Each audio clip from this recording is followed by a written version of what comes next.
Hello दोस्तों, आज हम बात करेंगे वर्टिगो। वर्टिगो का मतलब होता है चक्कर आना। तो वर्टिगो के केस में हमें आसपास की चीजें घूमती हुई महसूस होती हैं। तो मेनली देखिए, वर्टिगो जो होता है वो इनर एयर प्रॉब्लम के कारण होता है। So inner ear problem which affect balance are the most common cause of vertigo.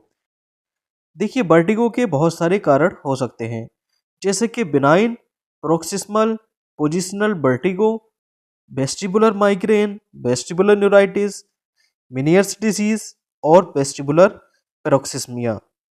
तो इन कारणों से भी वर्टिगो हो सकता है। बात कर लेते हैं इसकी मेडिसिन के बारे में। तो यहाँ पर कौन कौन सी मेडिसिन का यूज़ किया जाता है।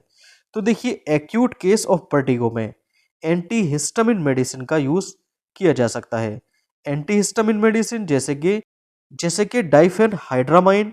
तो डाइफेनहाइड्रामाइन की 25 से लेकर 50 मिलीग्राम डोज दिन में 2 बार या 3 बार तक दे सकते हैं। एक दिन में देखिए, डाइफेनहाइड्रामाइन की 200 मिलीग्राम डोज ये मैक्सिमम होती है, इससे ज़्यादा डोज नहीं देनी होती है। डाइफेनहाइड्रामाइन के अलावा बेंजोडाइज़ापाइन का भी यूज़ कर सकते हैं। तो देखिए, बेंजोडाइज़ापाइन का क्या काम होता है। ये वर्टिगो के केस में एंजाइटी और पैनिक मतलब के घबराहट को कम करती है। तो बेंजोडाइज़ापाइन क्लास की मेडिसिन जैसे कि क्लोनाज़ेपाम और डायज़ेपाम। बेंजोडाइज़ापाइन क्लास की मेडिसिन के अंत में पाम शब्द देखने को मिलता है। क्लोनाज़ेपाम इसकी 0.25 मिलीग्राम से लेकर 0.5 मिलीग्राम डोज दिन में 2 बार तक दे सकते हैं। जबकि डायज़ेपाम डायज़ेपाम की 1 मिलीग्राम से लेकर 5 मिलीग्राम डोज इसकी भी बीडी डोज दिन में 2 बार तक दे सकते हैं। देखिए, एक्यूट केस ऑफ वर्टिगो में बेंजोडाइज़ापाइन क्लास की मेडिसिन को 3 से लेकर 4 दिन से ज़्यादा नहीं देना चाहिए।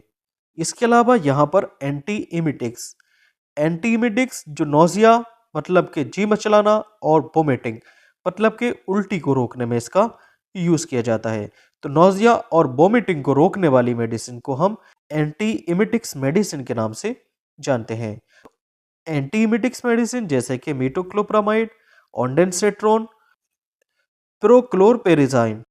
तो देखिए, मीटोक्लोप्रामाइड की 5 मिलीग्राम से लेकर 10 मिलीग्राम डोज ये दिन में 2 बार तक दे सकते हैं। इसके अलावा ऑन्डेंसेट्रॉन की 4 मिलीग्राम डोज ये दिन में 2 बार तक दे सकते हैं। और प्रोक्लोरपेरिजाइन इसकी 5 से लेकर 10 मिलीग्राम डोज ये दिन में 2 बार तक दे सकते हैं। देखिए, प्रोक्लोरपेराजाइन ये स्टेमिटिल के नाम से मार्केट में अवेलेबल होती है। तो एंटीइमिटिक्स मेडिसिन में इनमें से कोई एक मेडिसिन चूज कर सकते हैं।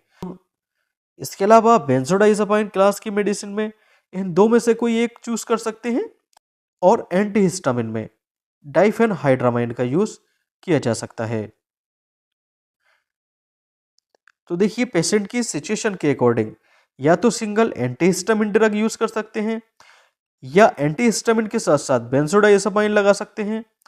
और देखिए, नोजिया वोमिटिंग को यहाँ पर रोकने के लिए एंटी इमिटिक्स का यूज़ किया जा सकता है। Okay, thank you.